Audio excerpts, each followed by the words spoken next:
Ladies and gentlemen, we welcome you to another episode. My name is Howard Finkel, and I would like to personally welcome you to Convince Me.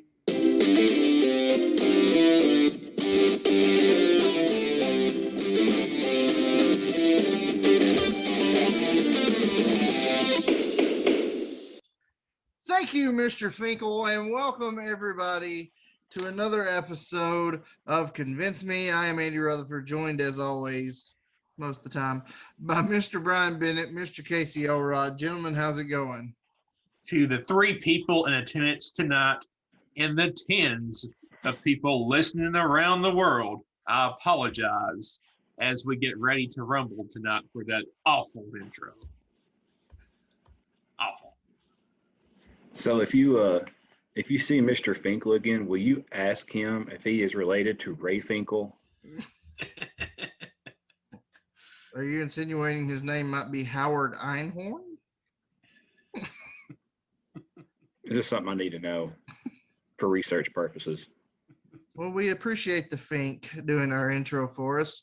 You know, we could have went like some 1980s NWA and let Gary Michael Capetta do the introduction for us, but we went with the Fink. And there's a reason we went with the Fink, because it goes in with tonight's episode, with episode 52, and we'll tell you all about that in just a minute, right after our weekly shill.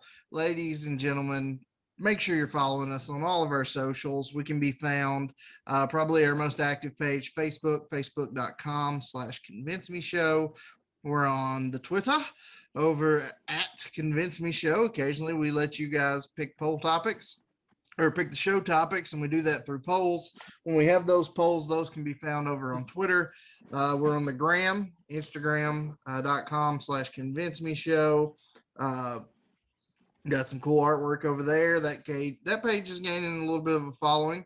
And then, of course, you can find us over on our every popular entity that is YouTube, tinyurl.com/Convince Me Show. And I say every popular one of the videos we've put up over there is popular. But if you guys go check them out, maybe some more of them will take off. Again, you get every single episode in its entirety in video format over there. So make sure you're checking us out on YouTube, tinyurl.com/Convince Me Show. And of course, we are a podcast. We drop vast majority of the time on Wednesdays. Wherever you listen to your favorite podcasts, we're on Spotify, Google Pods, Apple Pods, Stitcher. There's a few more. Wherever you listen to them, we're probably there. If we're not, let us know. We'll do what we can to get there. So now that we got the shill out of the way, you know, I can reveal why I made the call to the afterlife to have Mr. Finkel introduce our show tonight. And that's because, backed by popular demand by like two people, we're talking a little bit of wrestling this week. As you all know, I hope everybody listening to this or watching this checked out Pro Wrestling for Life last week and saw me on the show with Sean Waltman. Such a fun time, a great time. Really got to chat it up with him a little bit. Super cool dude. Shout out to his co-host Nick Houseman as well. Really cool experience. Really shows us how kind of minor leagues we still are, but that's okay. It was a lot of fun, but wrestling's been on the brain since then. We didn't really talk about WrestleMania a few weeks ago, so we're going to talk a little wrestling tonight. Now, Rod, tell us how we're going to do that. Well, it's going to be how if you've watched our show or listened to our show the past couple weeks, we're having a draft. Top all-time professional wrestler draft. And we're also going to include a diva and a tag team in our 7-round draft tonight. How we decide to go first tonight, or who wants to go first in our snake draft, it is going to be, drum roll please, it's going to be a closest to the number game tonight. So get your pen and paper out if you've got it. As is tradition. Also, it's a little uncouth to say diva anymore. They're women. Oh, women. I'm sorry. They're not just eye candy anymore, Elrod. That's right. That's right. Well, tonight we're going to talk, or the closest to the number game tonight has to do with how many people watched the most recent episode of Monday Night Raw. Viewership's been going down in recent years. So closest to the number, how many people on all platforms, whether it is streaming or satellite, not recorded since then, but live, how many people watch Monday Night Live as it was happening? Ready. Ready? Yep. All right, let's see those numbers. What do you got? 1.7 million. 3.6 Bennett, 316. I like it. I like it. How about Rut? Rut gets really close with this number. Now, the average viewership for Monday Night Raw is 1.774, but it did a little bit better than the average, 1.872. So Rut comes in a little bit below the number, but gives him what he needed to go first, or if he wants to go second in our snake draft. How would you like to do it? Well, you know, typically I would give the honors in this show. I like to go second. I like to see what my opponent's going to do, but out of fear of screwing up my entire draft, you do what you got to do to get that. When you get that a chance at that number one seed, at that franchise guy, you can't pass on it. So I'm going to be taking the first pick tonight, Elrod. All right, who you got? Well, you know something, dude. There's a lot of ways I could go with this pick tonight, And, you know, I could stomp a mud hole in somebody and walk it dry if you smell what I'm cooking. There's a lot of ways I could go with this. There's a lot of ways we could look at this list. We can look at the most talented in the ring. We can look at the most popular. We can look at, you know, so many different aspects. Who is better on the microphone? Who is better in the ring? But for me, there's only one possible answer as to who number one is. And that is the icon, the showstopper, the main event, Mr. WrestleMania himself, the two-time WWE Hall of Famer, the first ever Grand Slam champion. I'm going with the Heartbreak Kid, Shawn Michaels, to the shock and awe of absolutely no one. Here's the thing. When you ask anybody that knows anything about the professional wrestling business and you ask them who the best in-ring performer is, there's only two answers. Anybody that knows what they're talking about is going to give you. And they will say those two are 1 and 1A. 1A for me is Ric Flair, one of the greatest of all time, who I have zero doubt will be picked at some point in this draft tonight, so I won't go into his accolades. But the other name is consistently the Heartbreak Kid, Shawn Michaels. He revolutionized what wrestling was. He really came into stardom as part of the tag team, the Rockers, which were one of the first ever high-flying tag teams doing tag team moves off the top rope. It was a big deal. And then they split up. And he started to go on a singles run. And this was about the time in WWF at the time that Hulk Hogan leaves to go to WCW. Randy Savage leaves to go to WCW. Ultimate Warrior fades out, and there's this new crop of guys, the new generation. And Shawn Michaels and Bret Hart were really the two heads of that class, and mainly Shawn Michaels. We could really break down the technical aspects of what he did in ring, but it was better than anybody else.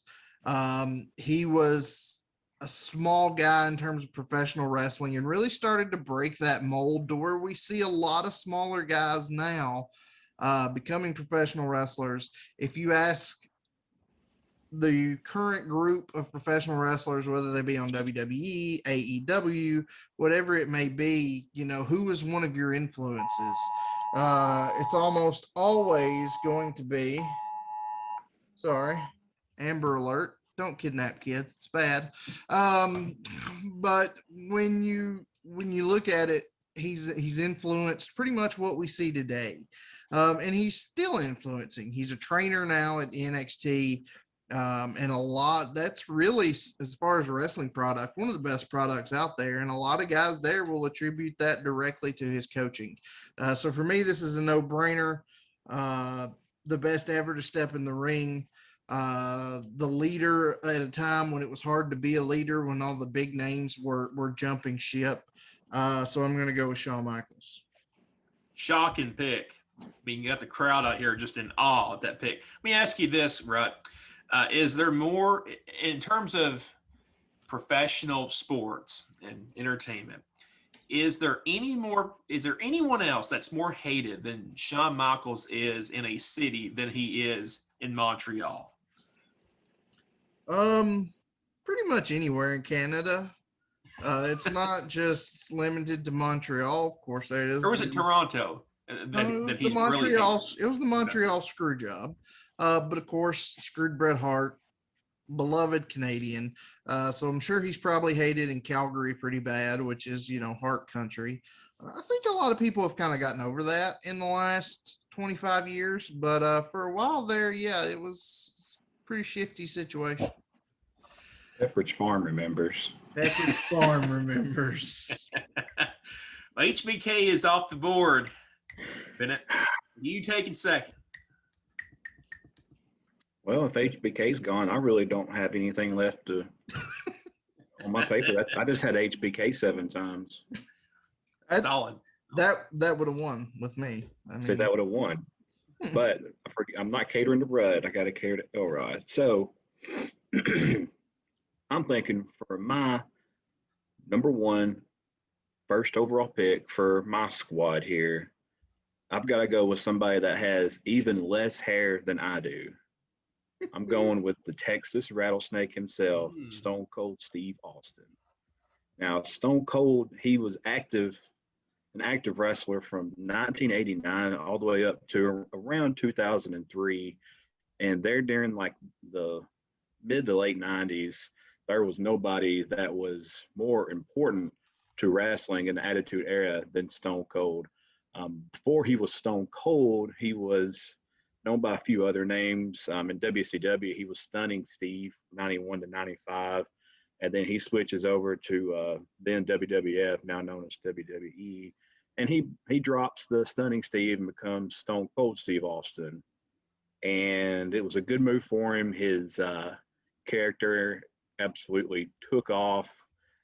He's known as, very brash, very vulgar. He would drink the beer right there in the ring and everything like that. He was very anti-established against the man, which most of the time that man was Vince McMahon, and the fans absolutely loved it. They ate it up.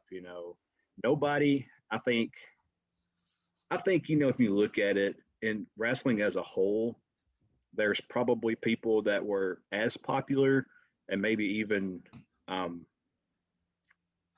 maybe just as popular, but I don't think nobody has had a higher peak. Maybe people have had a similar peak, but definitely not a higher peak. He was a very sound worker. He was a good worker, and he was very good on the mic, especially coming up with the whole 316 slogan that he came with. I believe that was at King of the Ring, if I'm not mistaken, where he dropped that Austin 316 line that everybody knows and sold probably millions of t-shirts because of that. If you look at Stone Cold, he had the charisma, he had the look going on. He was super, super highly marketable. And outside of that, though, he also had 19 championships as a 6-time WWF champion, 2-time Intercontinental champion, and 4-time tag team champion. Injuries did kind of derail his career there in '03, but he still even remains popular today, nearly 20 years later. And just for the sheer fact that he helped make wrestling so popular there in the '90s, and for the fact that his Stone Cold Stunner may quite possibly be the most imitated finishing move of all time. I know growing up, you go to the playground, somebody's getting a Stone Cold Stunner. You go into the boys' bathroom, somebody's getting a Stone Cold Stunner. Go into your house, somebody's getting a Stone Cold Stunner, So just for all that, I mean, he's got to be my number one pick. Solid pick. Very solid pick. Love the pick. Love the pick. That So is. Bennett, Let me cut you off there. don't cut me off. Don't cut me off. So I took HBK with my first pick, the most solid pick that could possibly be made. Bennett takes Stone Cold with his first pick, and that will conclude the first round. And before we get into the second round, let's take a little bit of a breather, and let's hear a word from our podcast sponsor, because we don't have YouTube sponsors back yet, but we will get them eventually. But with that said, hang tight, listen to a word from our great sponsor, and we will be right back. And we are back. Mr. Elrod, who's up? We're going to keep it here with Bennett to make his second round selection. You went with Stone Cold Steve Austin with your first round selection, second overall. So who you got next? Well, now I'm going to take things a little bit darker. I started with Stone Cold. We're going to go back a little bit towards the grim side. We're going to go with the dead man, the Phenom, Undertaker. Undertaker was active from 1987 all the way up to here recently in 2020. He had a 1990 to 2020 30-year run in the WWE. So if you want to talk about longevity, Undertaker is the gold standard of longevity. He's the longest tenured WWF wrestler, right at 30 years. He's a huge guy. He's 6'10", 300 pounds. And of course, everybody knows the Undertaker. He had the persona of this ghastly, supernatural dead man, the Phenom. But, and especially too, if you go back like on the YouTubes and watch his debut and like him walking out, like people in the audience were like legit freaked out by this guy walking out. Like it really blew people's minds. But he wasn't just, a gimmick. Actually, he's a very, very great athlete for a big man. Just go back and look at some of his WrestleMania matches. They were some of the all-time best. You can watch him. He regularly would run and completely jump over the top rope, into off the ring there, onto somebody. That's pretty athletic for a dude that's nearly 7 feet tall and weighs 300 pounds. I think Undertaker, I think of his WrestleMania streak, 21 straight WrestleMania victories. That'll probably never, ever, ever be broken. That'll be an immortal feat that nobody else will come close to. Some of his achievements, he was a 4-time champion, 3-time heavyweight champion, 1-time hardcore champion, and 6-time tag team champion. Another great thing about The Undertaker is he probably has the best entrance of all time. It takes him about 45 minutes to get to the ring, and then the match could last 2 minutes. You'd be like, Undertaker with a 47-minute match, But he was, uniquely enough, he was able to stay relevant over the 30 years. He was able to kind of rebrand his persona without staying too far away from who he was, which I've always found very interesting for him to stay relevant for that long. He's very, very loved by fans, and even more important than that is he's very, very, very well respected in the ring and outside the ring by his peers. So I think Undertaker is about as complete package as you can get. So that'll be my number 2 pick. I like these 2 picks, Bennett. Going heavy with the Attitude Era, 2 of my favorite wrestlers. I love it. You're catering to me. I like it. This is what I usually do to Rut. I like the what strategy. I cater. We used to have a game when there was a group of us that got together to watch wrestling pay-per-views, And it was basically how much can you get done from the time the Undertaker's entrance starts until he gets in the ring. That was a great time to go to the bathroom. That was a great time to go grab something to drink. Unfortunately, I used to be a smoker. I could get most of a cigarette gone before he made it to the ring. So yeah, that his entrances were pretty cool. You just had a lot of time to take them in, for sure. All right, Rut. You've got the next two picks. Of course, you had HBK in the first round. So who is your second round pick going to be? Well, I mentioned when I made my first pick that if you ask anybody that knows what they're talking about the best in-ring of all time, there's one of two answers. And the first answer was the one I picked at number one, the Heartbreak Kid, Shawn Michaels. So it would only make sense at number two here for me to go with that second one. And that second one is the Rolex wearing, diamond ring wearing, kiss stealing, wheeling dealing son of a gun. And he's having a hard time holding these alligators down. That is the Nature Boy. Woo! 16-time heavyweight champion of the world, Ric Flair. Ric Flair in the 80s was really on WWF television. You had Hulk Hogan, you had Hulkamania running wild, and that's what a lot of younger people were watching. But there was another wrestling product, Jim Crockett Promotions, the NWA, in the 80s, which eventually became WCW, had this guy with his platinum blonde hair cutting these insane interviews and really traveling the world, stealing the show every night in the ring, going for an hour Broadway, which in wrestling term means it was an hour time limit draw a vast majority of nights. And he really started this whole thing. There's always been that section of wrestling fans that will cheer the bad guy. That's just what they are. But Ric Flair was really one of those first just absolutely polarizing figures where half the people absolutely hated this man, which he was a heel. He was a bad guy. They were supposed to hate him. My mother, God rest her soul, could not stand Ric Flair. She hated him. But then you had this other part of the audience, the younger guys that really wanted to be Ric Flair. You had a lot of the women that really wanted to be with Ric Flair.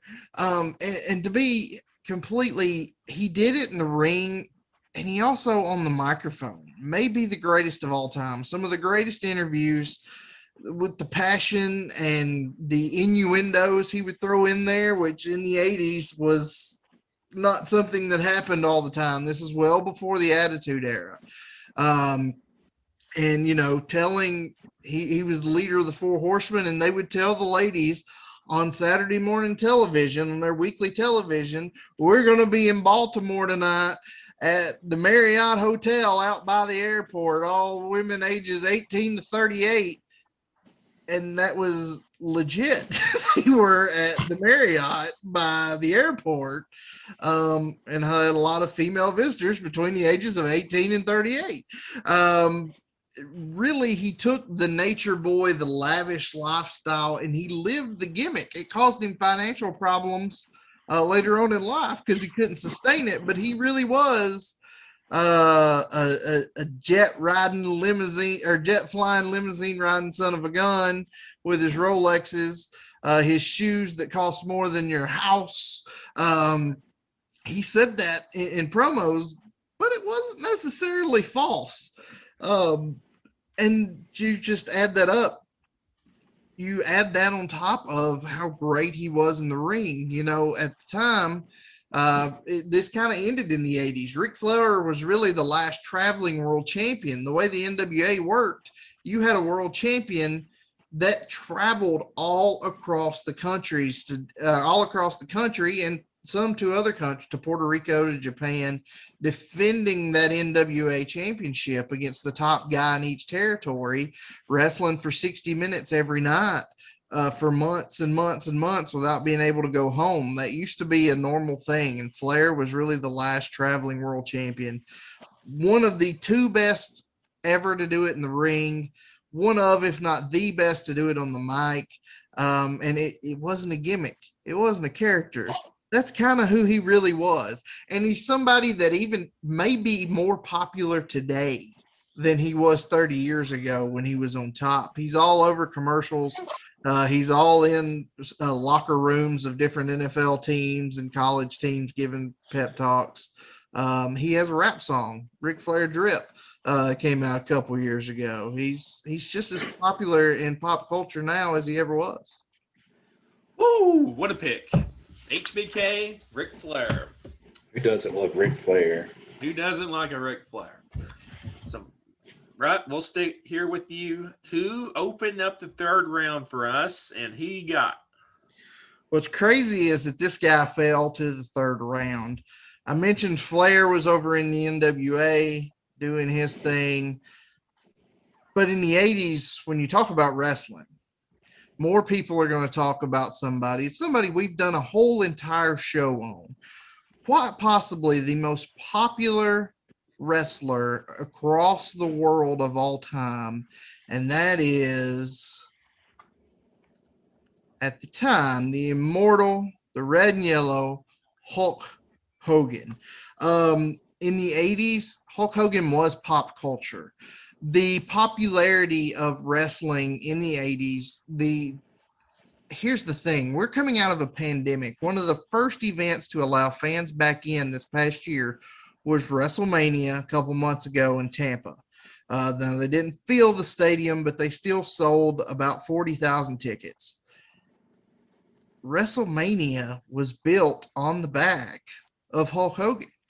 Hulk Hogan headlined the first 9 WrestleManias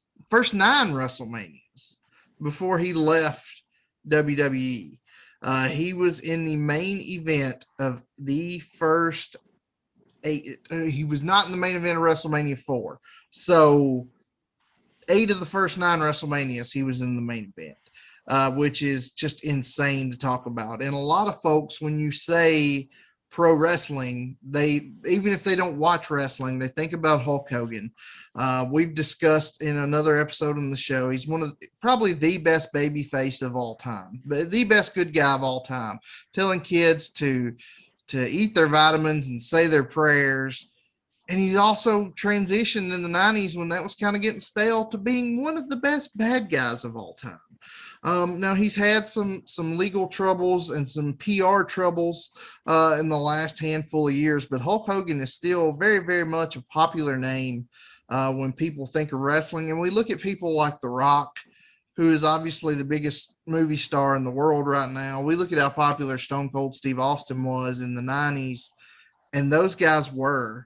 But still, in my opinion, and it could be debated, but it's in a lot of people's opinion too, the most popular wrestler of all time, at least in the modern era, is definitely Hulk Hogan. That's what I'm taking on my third pick.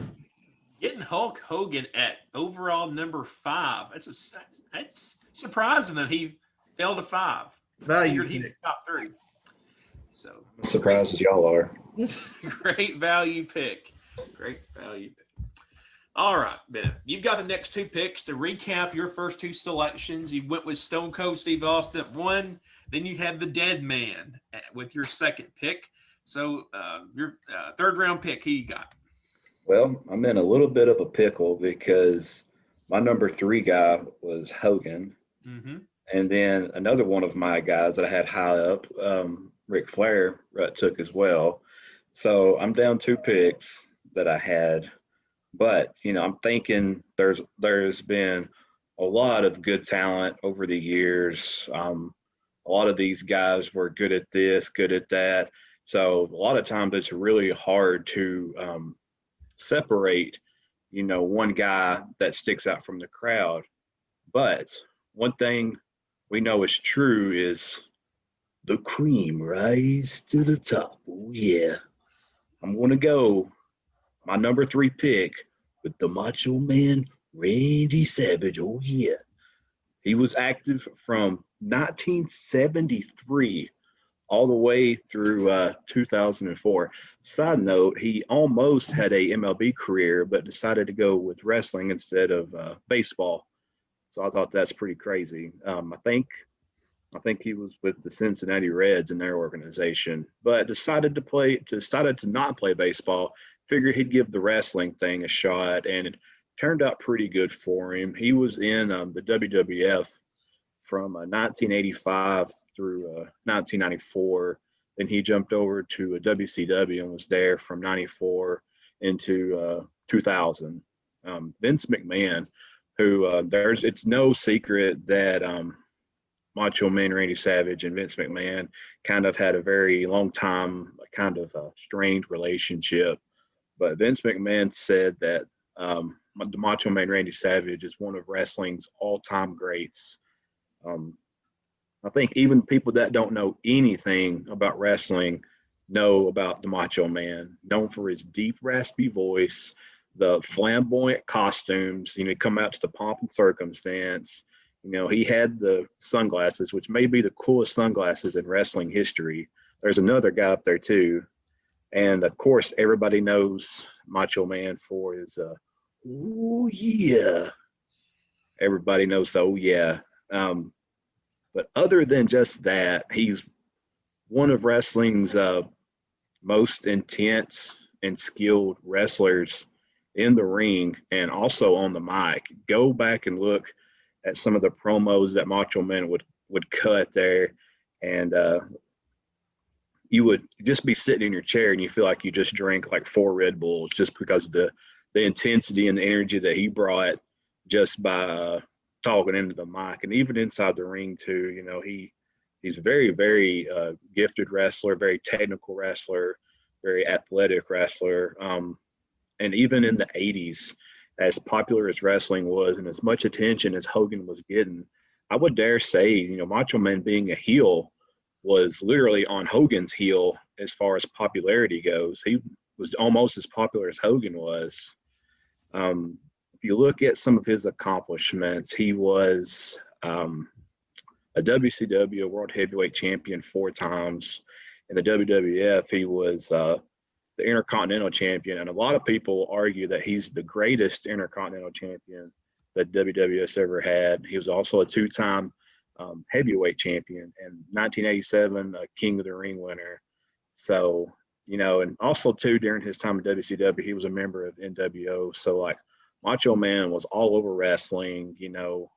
Some of his matches are all-time greats. I think getting Macho Man number 6 overall was great value. So that is a great value. Macho Man. Great value pick. Side note: have either of you seen the A&E documentary on Macho Man they put out 2 weeks ago now? I've seen about half of it. Kind of here and there when I was trying to deal with little man here. Here's the thing. WWE has their hand in this. They're doing this whole, I think it's 10 documentaries in 10 weeks. A&E's putting them out with WWE guys. The first one was over Stone Cold Steve Austin. Very good. Focused on Austin's in-ring career. Pretty good. Their second one was on Roddy Piper. Excellent one. Excellent documentary. Literally, I'm admitting this on a podcast in front of dozens of people, but it literally at one point brought a tear to my eye. But just very good, highlighting his career, of course, talking about his death. And then they put out the Savage documentary, and it was a really good documentary for the first half of it. And then they kind of turned it into a hit piece. It was not as they brought up a lot of his shortcomings in his personal life, whereas a lot of shortcomings in Stone Cold and Piper's life were left off of it. They focused mainly on in-ring. It just felt like a hit piece. It was kind of disturbing. Easier to talk about the dead than the living. Well, Piper's dead. They That's didn't talk true. about Piper stuff. I guess it goes back to just the strained relationship that he did have with, WWE. Well, that's kind of what a lot of people think it is, that WWE had their hand in that. And then last week they did one on Booker T, and it was kind of a puff piece. So it's like, what's going on here? So getting Macho Man at, at 6. Very, very, very good selection. So we're going to the 4th round, and as a reminder, both of you still have to pick a woman wrestler, not a diva, as Rut pointed out, and also a tag team. So let's see. Bennett, start us off in the 4th round. Who are you going with?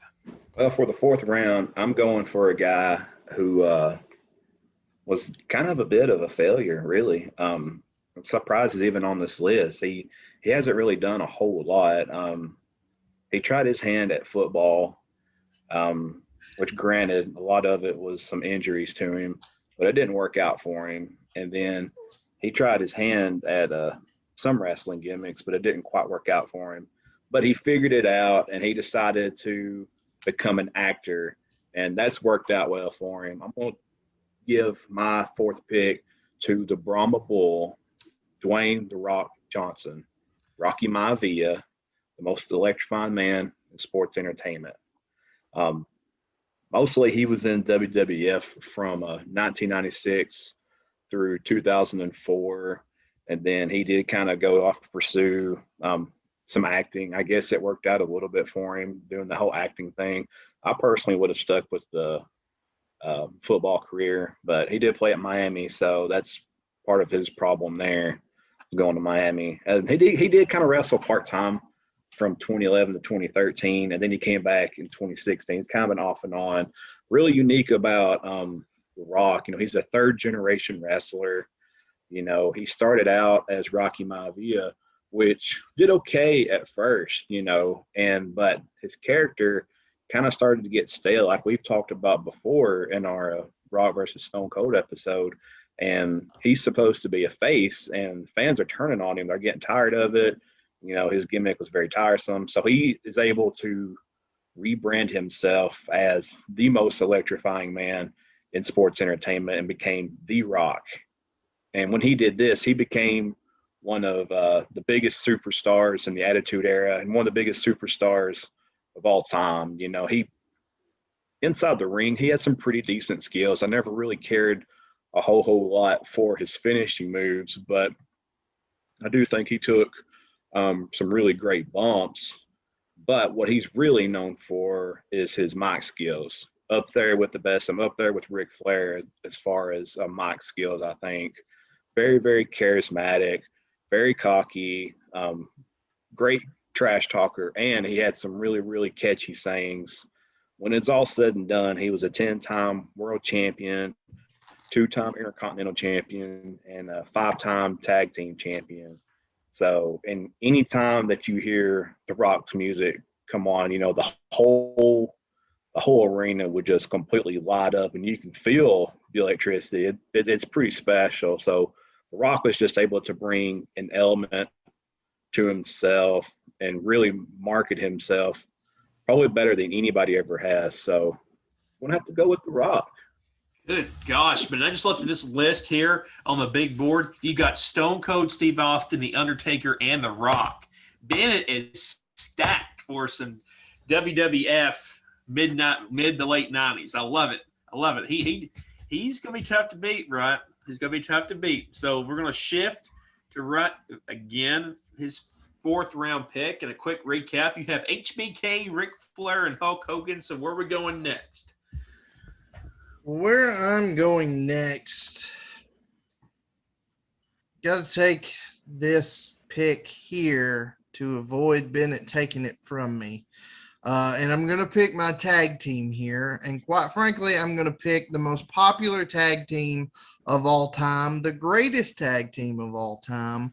When you look in terms of in-ring skill, these guys are not the best. They didn't throw beautiful drop kicks and run through the ring gracefully and do all these wrestling holds, but they were the most popular tag team in the history of wrestling, and that is Animal and Hawk, the Road Warriors, the Legion of Doom. These were two guys. They weren't pretty. They didn't have a lot of wrestling prowess. They just beat the piss out of people for real, and the people loved it. There's a thing in wrestling called the Road Warrior pop. And what a pop is in wrestling is a big fan reaction. Like when Stone Cold Steve Austin, when the glass breaks, that's a big pop in the crowd. Every single night, pops that nobody had ever heard before were coming when Iron Man by Black Sabbath, which was their entrance music at the time, hit. And that literally became a thing in the wrestling business, the term Road Warrior pop. It was the loudest crowd reaction you could receive, was called a Road Warrior pop. And that's how popular these guys were. They were thrown together in the 80s, in, I believe, Georgia Championship Wrestling before Jim Crockett Promotions. I may be wrong on that. But these were two Minnesota guys that just came out and just dominated people, and literally they were a little stiff, especially on job guys. And they, just, it looked like they were just beating people to death because they were. And the people loved it. Eventually these guys went to WWF, became tag team champions over there. They kind of flip-flop back and forth. They were very much a part of the Attitude Era, with the LOD 2000 and Sonny as their manager. My goodness, Sonny's a whole other topic. When you're that age, when you're a 10, 11-year-old kid, as I was, Sonny in about 1996, 1997. Anyway, not going down that road. But anyway, the Road Warriors were not quite possibly, they were the most famous, beloved tag team in the history of wrestling, and no tag team has ever come close. Like I said, were there tag teams that were more talented as far as wrestling goes? Sure. But these guys were dominant, and no tag team has ever been as over as the Road Warriors were. Road Warriors come off the board as the first tag team chosen here. Rut, we're staying with, I believe, we're staying with you, or are we? Yeah. No, we're staying with you. Fifth round pick. Start the fifth round. Here you go. Well, I went ahead and took the tag team off the board, and I'm also going to take the woman off the board here. And I'm going with the probably most important woman to ever be a part of the wrestling business. Now, Elrod, you may not be familiar. You're familiar with her work, but not her heyday. But I'm talking about the fabulous Moolah. Moolah wrestled her first match in 1949. Moolah wrestled her last match in 2003 at 80 years old on WWE television. At the top, she really popularized women's wrestling. And here's the thing, women's wrestling, what we see today, women headlined one night of WrestleMania this year. A couple years ago, they headlined, when it was still one night WrestleMania, and that was the first time it had been done. You have all these athletes that wrestle now in the women. You got your Sasha Banks, your Charlotte Flairs, your Baileys, your Becky Lynch's, your Bianca Belairs. There's some great women wrestling now, but it didn't used to be a thing. And I hope I don't offend anybody by what I'm about to say, but it's what they were called. There were special attractions that you would use to get people to come to a local wrestling show, and that was two things. That was women's matches and midgets. Those were the two things that sold tickets in the 50s and the 60s. And what would happen was women would travel in troops and go to these shows and put on matches. And the fabulous Moolah had her own troupe. She trained women to wrestle for her troupe. They would go to the different territories. that was kind of how she started, and that's how she made her name. And then in the 80s, Moolah was a big part of that rock and wrestling connection that Hulk Hogan spearheaded, that WrestleMania revolved around. You had Moolah in there against, Cyndi Lauper was at the first WrestleMania in the corner of, I'm having a massive brain fart right now. But anyway, the opponent in that match was Moolah. Moolah was big in WWF in the 80s. And then what she's probably more known for now, besides being the greatest women's wrestler of all time, is the stuff her and Mae Young did during the Attitude Era, which didn't necessarily show their wrestling prowess. But these were two elderly women that were still getting the crap beat out of. They were doing funny segments, but you got to look back. Jeff Jarrett broke a guitar over Moolah's head. Bubba Ray Dudley powerbombed an even older Mae Young off the stage through a table when these women are in their 80s. In 2003, after Moolah had her last match, Randy Orton came in the ring and gave her an RKO. She was 80 years old, and she just passed away a few years ago. And there's a lot of things that came out that were negative about her after she passed, and really none of those claims have been substantiated. Maybe it happened, maybe it didn't, but when we're just looking at her in-ring career, she's not only the first popular women's wrestler, she's not only the one that revolutionized it, she did it for 54 years, which is insane to think about. So to me, the greatest women's wrestler of all time, the one who paved the way for women to be able to main event WrestleMania nowadays, was the fabulous Moolah. All right. So Rut going in the 4th round with his tag team, the 5th round with his woman wrestler. So second pick in the 5th round, Sir Bennett, where are we going now? Where we're going is we're heading up north to Canada. And I'm going to take one Mr. Bret Hart. Ooh. Bret Hart, his most active years was 1978 through 2000. Bret Hart is a second-generation wrestler. He's part of the Hart wrestling family, which there's a long, long list of wrestlers that have come from this Hart family. His dad, Stu Hart, had, I believe, 8 sons, which he trained all of them. And a couple of them actually found a little bit of success in it, and that was Bret Hart and his brother Owen Hart. When you think about Bret Hart, first thing I think of is he is one of, if not the best technical wrestlers of all time. He really brought, that into the forefront of him being very technical about his moves, and just everything was pinpoint and very skilled. He was in the WWF in the 80s and 90s. He was super popular. He was on The Simpsons.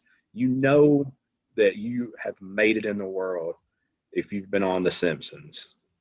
After the Montreal Screwjob, he left WWF and joined WCW, where he was there from 97 until 2000, where he had to hang up the boots.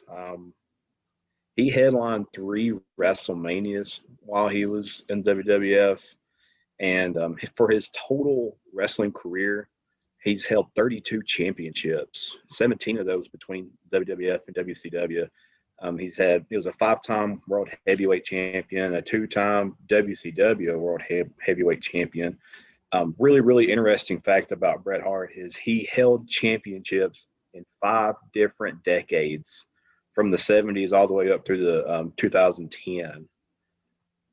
So for me, he had the look too. He had the long hair. He had the pink and black, which went with the Hitman. That was his whole persona as a Hitman.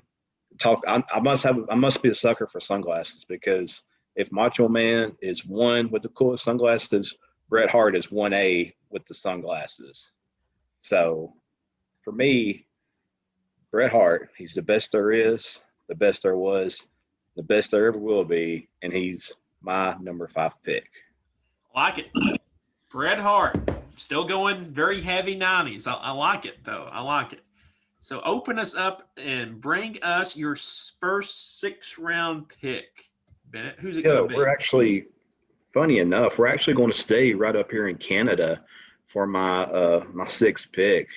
I'm going to go ahead and take my female wrestler off the board, and that is one fitness model turned WWE diva, Trish Stratus, who wrestled from 2000 to 2006. Thing about Trish Stratus is she really broke that barrier that you had of the female talent that was supposed to just stand on the side of the ring and look good. You know, you're just a pretty face, you know, you're just supposed to stand there and be the eye candy while the men go out there and wrestle. Well, she proved that you could be, you know, a fitness model, a blonde bombshell, and you can also go out there and kick butt. She was a record-setting 7-time women's champion. And, you know, she could compete with the best of them. Look at Trish, you know, of course there was, like Rut talked about, Fabulous Moolah. That's a good pick. You know, she really laid down that foundation. And I think to kind of go hand in hand with it, Trish Stratus kind of laid down that foundation for the new era of wrestlers, you know, from the 2000s until today. She really served as inspiration for a lot of former WWE women's talent, and also a lot of current women's talent, you know, that proved that you could do both. You could have the looks and you could also wrestle. So for me, got to go with Trish Stratus. Trish Stratus. All right. Let's see. Right back to you. You've had your tag team. You picked your lady. You've got HBK, Ric Flair, and Hulk Hogan. So who's going to be your 6th-round pick? What state do we live in, gentlemen? Tennessee. The great state of Tennessee. And I talked earlier about the territories, how the NWA World Champion would go around to different territories. The big territory in the great state of Tennessee was one of the biggest territories in the country, and that was focused out of Memphis, Tennessee. Here's the thing. Memphis, Tennessee, wrestling in the 60s, the 70s, the 80s, the Mid-South Coliseum used to sell out every week, every Monday night. Over 10,000 people went to the Mid-South Coliseum every Monday night in Memphis, Tennessee to watch wrestling. And who did they go to see? The biggest name, probably when you look at the territories and who they were exposed to, quite possibly the most popular wrestler of all time of who he was exposed to, and that is Jerry the King Lawler. Jerry Lawler has held more championships than any professional wrestler in history. Not only in Memphis, even on a national scale. He was an AWA world champion. And this was all before he went to WWE, became one of the greatest color commentators of all time, talking about puppies and whatnot. But what a lot of people don't realize, Jerry Lawler in Memphis, this is legitimate. This is not puffery. This is true. There was a long standing before he died, which obviously adds value to a name. There was a question as to who was the more popular king in Memphis between Jerry Lawler and Elvis, and that's legitimate. Across the world, obviously Elvis was more popular, but in Memphis, Jerry Lawler was just as big a name as Elvis. And that even went through to years and years later. In 1999, Jerry Lawler ran for mayor of Memphis. Had no idea what he was doing as far as politics. There were 15 names on the ballot for mayor that year. Jerry Lawler finished 3rd, based almost purely off his name. Here's the thing. If you go back and look at television numbers, Memphis wrestling, the television station didn't go very far. It made it about as far east as Jackson, Tennessee. So not even 100 miles out from Memphis, could Memphis wrestling be seen? If you look at the numbers of them Saturday mornings of how many people were watching Memphis wrestling on Channel 5 in Memphis, literally, I think it came out to like 84% of the population, which if you put that on a national scale would have been hundreds of millions of people watching this show. And then they had to turn people away most Monday nights to go to the Mid-South Coliseum in Memphis. Jerry Lawler was one of the most hated heels in the territory.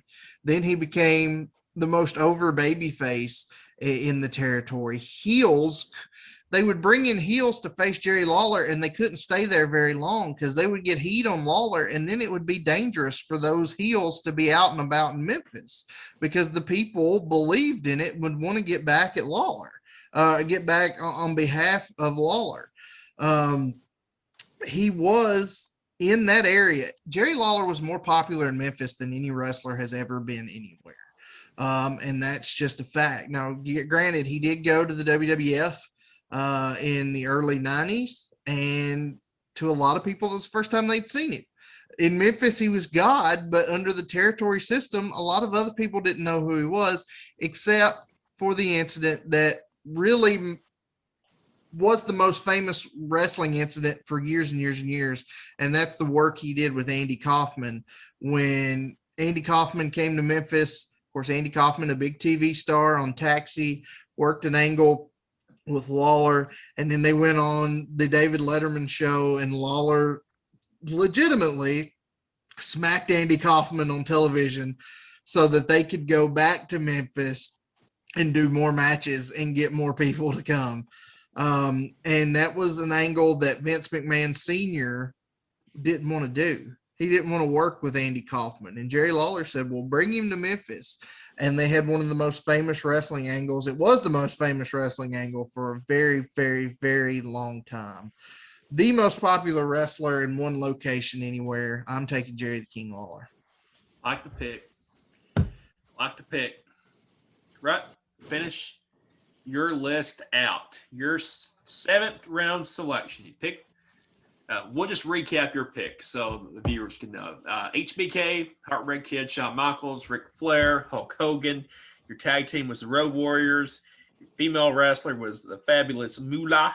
And you have the King, Jerry the King Lawler. So finish your list out for us. The reason I picked this guy last, it is not indicative of the fact that he's the lowest man on my list. It's just I was willing to go back farther than I thought Bennett was, and I didn't have a fear that Bennett would pick him. I said Hulk Hogan was the most popular wrestler of the modern age, but let's go back further to before the modern age, and quite possibly the most popular wrestler of all time, and I'll get into why that is, was Gorgeous George. Now, Elrod, you're not a wrestling historian. You may have never even heard of Gorgeous George, but I promise you, you have seen the influence of Gorgeous George. Gorgeous George was around in the 40s and the 50s, and he was really one of the first wrestlers to have a gimmick. And he wore very bright clothes. He was a little feminine. He was the first wrestler to come to the ring with music. And you got to remember what decade I said this was, the 40s and the 50s. And he's acting very feminine, coming out and prancing around and dancing. He was the first real heel.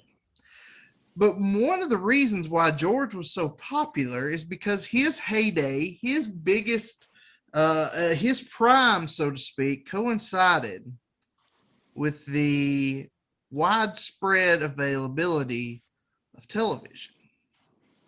And television didn't have, there weren't hundreds of channels like there are now. There were 2 or 3 broadcast networks, and that's it. Everybody in the country was watching Gorgeous George. He was one of the first real gimmicks. He was for one of the first wrestlers people really hated, and more importantly, he was one of the most influential. And he was the first showman. He was really the first one to master the art of the promo and talking. And why I say, Elrod, you've seen his influence. Two names that have really just embraced outside of the wrestling world that said they were influenced by Gorgeous George. The first one is James Brown, who grew up watching Gorgeous George on television and really developed a lot of his showmanship by watching Gorgeous George. And the other one is someone we've talked about on this show, who credits Gorgeous George with his entire promoting aspect of his career. And that's somebody we've done a show on, whose YouTube video has absolutely blown up, and that is Muhammad Ali. Muhammad Ali's rap, his talk, his ability to make people hate him and want to see him get his head knocked in. Because let's face it, we all talk about Muhammad Ali glowingly now. Back then, a lot of people hated him because he wouldn't shut up, and they wanted to watch his fights a lot of the way Conor McGregor does now. He talks people in by making you hate him and wanting you paying your money to see him get beat. That's what Muhammad Ali did. And Muhammad Ali credits all of that, his rap, his mentality, everything, he credits to Gorgeous George, the professional wrestler. Gorgeous George was the first national wrestling sensation, because it was just territories until the television came across the entire country. And Gorgeous George entered. He might not be in the arena down the road, but he was on your television set every week. The first uber popular wrestler in the history of the United States was Gorgeous George. Rut taking us in the way back machine with his 5th, 6th, and 7th round selections. Of course, back in the 5th round, he had Fabulous Moolah, then Jerry the King Lawler, and now Gorgeous George. So Rut taking us back in the way back machine. Bennett, that leaves your 7th round selection as our last pick tonight, and I believe that this one has to be a tag team for you. So It does have to be a tag team. And, you know, when you get to looking and thinking about all of the tag teams that we've seen over the years, we really could have done a list of 7 of tag teams, because there was some really, really good tag teams. It's a shame I had just to pick one. But I do have one that I picked, and they were kind of there during the same time as the Road Warriors, and that would be the original members of the Hart Foundation, which is Bret Hart again, and also Jim Neidhart. They were literally brothers-in-law, wrestling with each other, taking out the opposition. They formed in 1985, and they wrestled together for quite a while, and until around WrestleMania 7, when they split, and Bret Hart pursued a singles career. But in the late 80s and early 90s was when they were at their peak. And that was also, I think, you know, kind of the glory days of the tag teams. We had a ton of great tag teams during that time. Both of these two guys, Bret Hart and Jim Neidhart, were both trained by Bret's father, who I talked about earlier, Stu Hart. And they were known for being extremely technical and very, very, very detail oriented.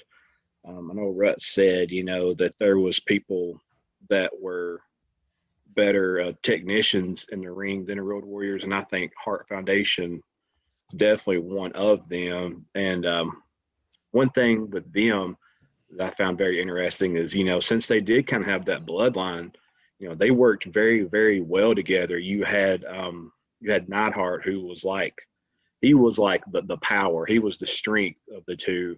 And Bret Hart was the technician of the two. And you put them two together, and it was like perfect harmony. They were destined to be partners with each other, and they were 2-time tag team champions. So It's a tough choice of the great ones we've had, but I think that the Hart Foundation just sticks out to me. So I'm going to take them with my tag team. Gladly take them with my tag team. I like it. I like that pick. One of the Bret coolest. Hart and the Hart Foundation. I will say that the Hart Foundation, one of my favorite tag team finishing moves ever, with the Heart Attack.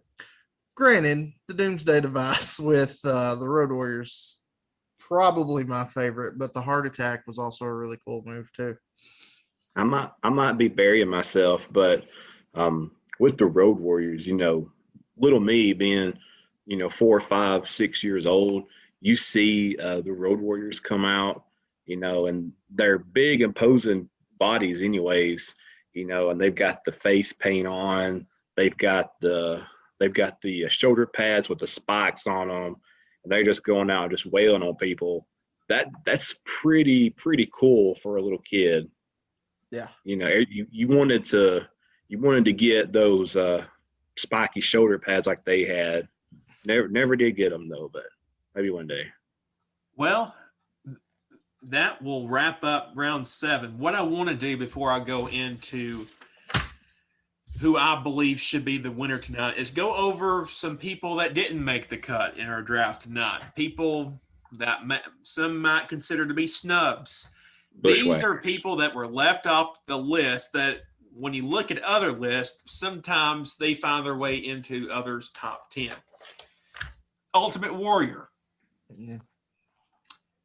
Ricky Steamboat, Jake the Snake, Mick Foley, Ted DiBiase, Dusty Rhodes, Andre the Giant, John Cena, Edge, Kurt Angle, Chris Jericho, Triple H, Sting. Are Roddy you just Piper. reading off somebody else's list and saying, No, you guys didn't actually pick these guys? I've been studying a little That bit. doesn't mean you didn't steal it from somebody else's list. You could have wrote it down. This is a list a lot of of other those people guys that have were been on our in other radar. top 10 list. It's not just from one list. A lot of those guys were probably on me and Rut's radar, except probably Cena and Ultimate Warrior. I don't think either one of us had them. I will say this: my alternate pick had Bennett chose one of my people. Well, he did choose a couple. I had Stone Cold and Taker for obvious reasons, but I knew as late as I planned on taking them, I probably wouldn't get them. But the one on my list that you just named that I didn't pick was Andre the Giant. Here's my thing on Ultimate Warrior. If you want to talk about who looks like a pro wrestler, Ultimate Warrior. You want to talk about who has great promos, we're not talking about him. You want to talk about somebody who's great in the ring, we're not talking about him. If you want to talk about somebody that was a grade A douchebag, we can talk about him all you want. I don't mean to be disrespectful, especially to someone that's no longer with us. But from everything I've heard, not necessarily the nicest guy, and really he was just a body. Now, granted, he was a heck of a body. He had the look like nobody's business, but that's about all he had. Now, I must say I'm very, very, very disappointed because in this draft tonight, there was a mechanism that would allow either of you to win automatically without going to a decision. If either of you had chosen Jack Swagger in your top 7, either one of you would have won, and you didn't do that. So I'm very disappointed. You would struggle to make my top 700. Especially when I'm going back to the 40s with some of these. Yeah, you're going way back. Another one that was left off was Bruno San Martino too. I thought that's where Rut was going with that pick until he said Gorgeous George there. Bruno was in my brain. I didn't write his name down, but he would have been one if I had to go with somebody not on my list. Bruno was up there. He held the world title for 8 freaking years. Yeah, that's worth a mention. And he sold out Madison Square Garden every month. So Bruno's definitely worth a mention. I'm surprised that nobody picked Piper. Piper was up there for me. Maybe if we did a top 10. Or Foley. Hey, if we did a top 10. Yeah, if we did a top 10, maybe Foley. I mean, you get 3 and 1 with Foley. Well, here is what I base my decision on. Do we get especially a right now. final argument? Do we get a closing You want a final argument? argument? I think I know who I want to pick. Well, do we not get a chance to argue why our list is better? That's how I'll this show give has you a always chance. run. Okay. I'll Why let we you change my mind. Let's see. Andy, you picked first, so I'll let you go first. When you look at my list, you look at my top 2 picks. Okay. The Heartbreak Kid Shawn Michaels, the Nature Boy Ric Flair. If you ask anybody that knows anything about the professional wrestling business, especially those inside the wrestling business, who is the best in-ring wrestler, the best person, the wrestler to actually wrestle, they're going to say one of 2 names, and that's Shawn Michaels and Ric Flair. So I have the 2 best to ever do it as far as in-ring work. If you want to look at popularity, which is what the rest of my list is basically listed on, you've got Hulk Hogan, in our lifetime, the most popular wrestler maybe ever, but especially in our lifetime. Now, The Rock falls into that with a lot of what he's done after wrestling.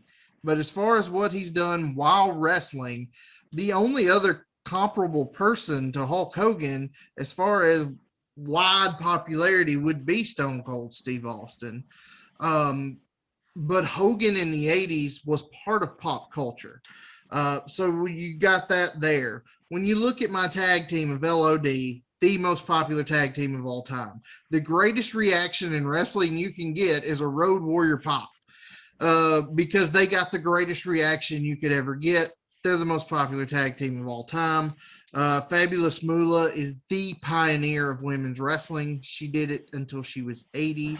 She did it in 7 different decades. Just incredible.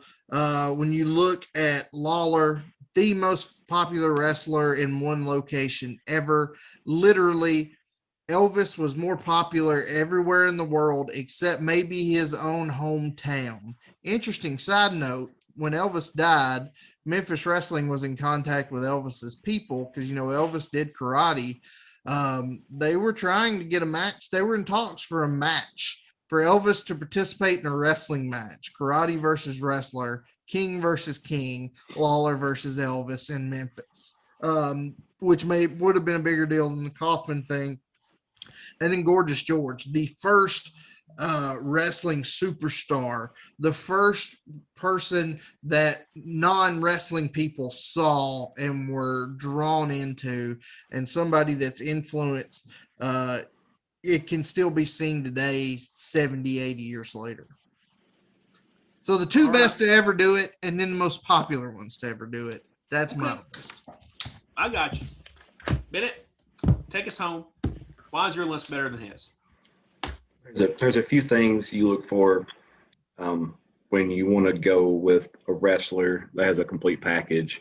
And with my list, I'm trying to put together a complete package. So you want somebody with great mic skills. Obviously, The Rock comes to mind and Stone Cold comes to mind.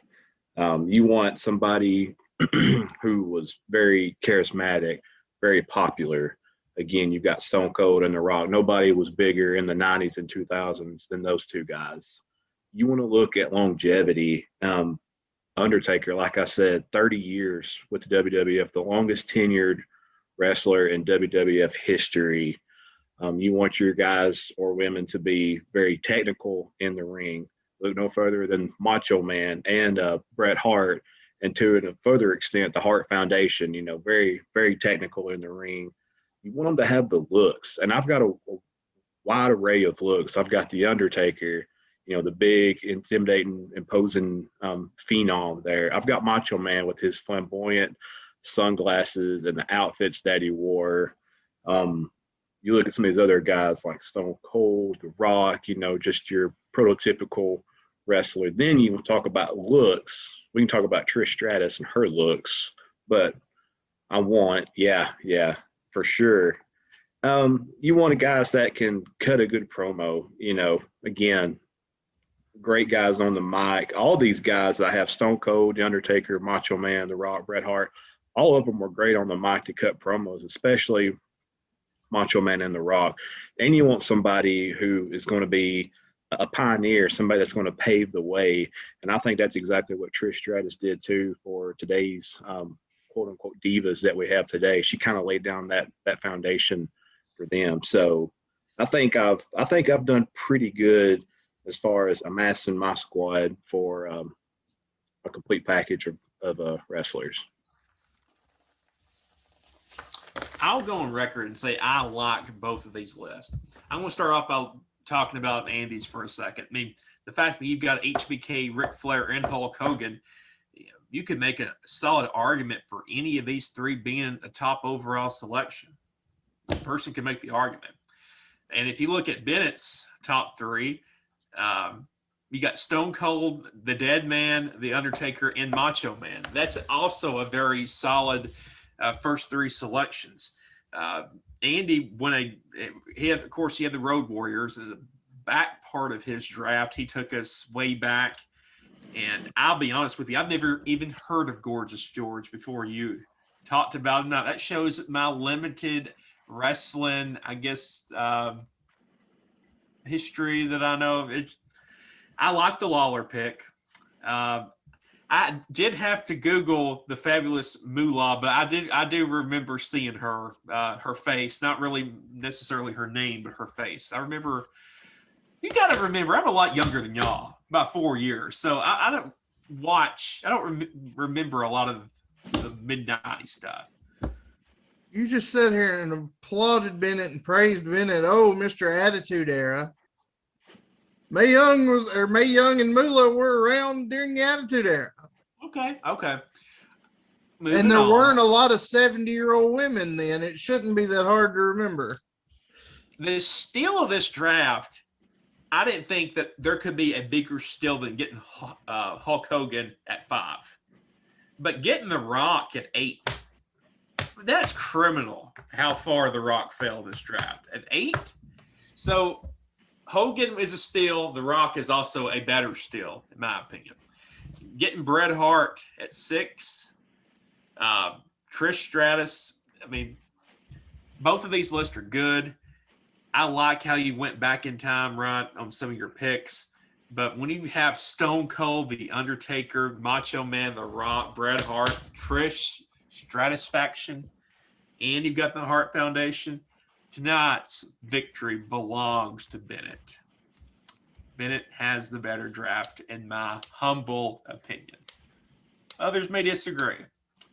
But tonight, Bennett has convinced me of his list and his draft. We got controversy tonight, boys. Controversy tonight. Woo! I got to be honest. This is the convince me screw job. Yeah, it really is. But it was an expected one because here's the thing. I knew I could go Fabulous Moolah. And granted, I thought you would remember her. I gave you too much credit, which doesn't happen often. But I thought you would remember her stuff from the Attitude Era. I didn't think that would hit as close to home with you. Probably didn't. Lawler. You know Lawler is a color commentator. You don't know Lawler as a wrestler. But I knew that would be a miss with you. I picked it anyway because if I was making a legitimate list, that would have been a pick. Gorgeous George, I would have bet money that you had no idea who that was, and I would be raking in right now. You would. But again, I didn't think that would hit home with you. But if I was making a list with someone very knowledgeable, that would have been my pick. So here's the thing. I detect some sarcasm. I detect a little bit of sarcasm in your voice. It wasn't sarcasm. It was truth. Here's the thing. I knew when I made my list, it wasn't going to win with you. That's okay because this is my list. And if we had a wrestling historian here that looked at these lists, he would say, "Dadgum, Rut, you destroyed that thing." But instead we got you. You know what I hope is happening right now? I hope that I appeared. I'm going to keep pitching this.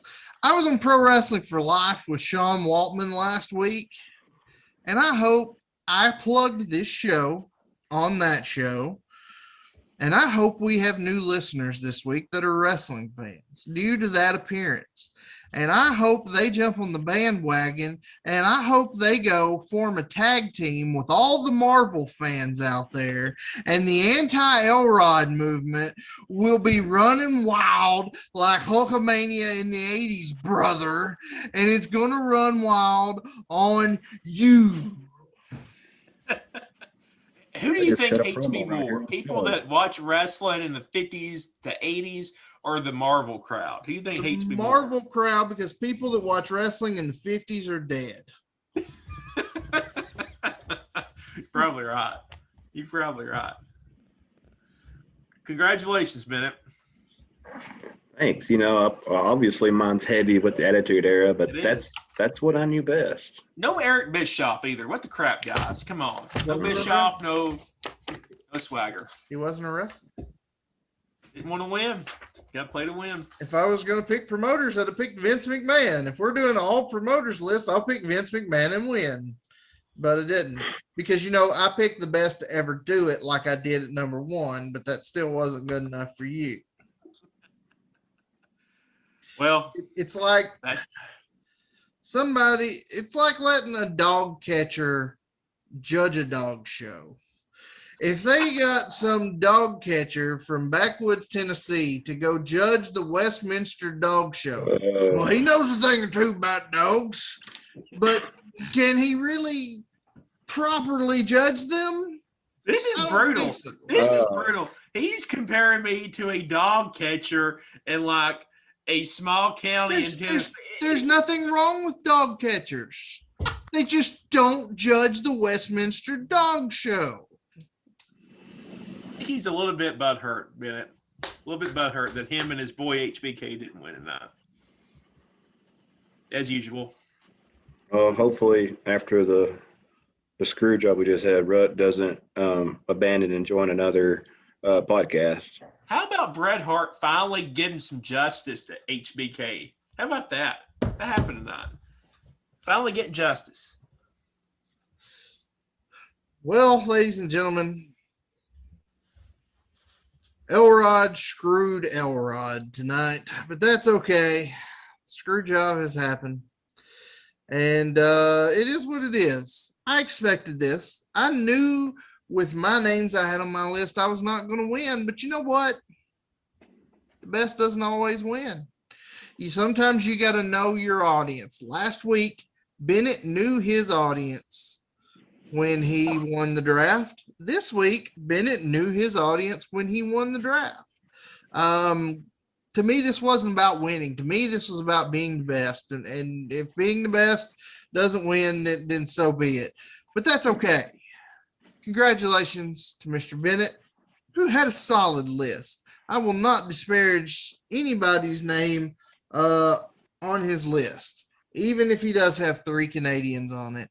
It was still, I'm just kidding to our one, maybe 2 people in Canada that have listened to this show.